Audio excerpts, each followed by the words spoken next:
जब भी आप हम बिस्तरी करें तो सबसे पहले आप जो है औरत के पस्तान चूसें, उनको दबाएं और उनको पे जो है ना प्यार से बोसे दें।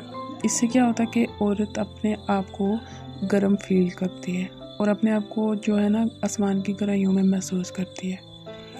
औरत के गर्म करने का और इसको फारिग करने का जो है ना ये सबसे बेहतरीन तरीका है। जब भी आप हम बिस्तरी करें ना तो सबसे पहले आप काम कहाँ से शुरू करें, उसके पस्तान से।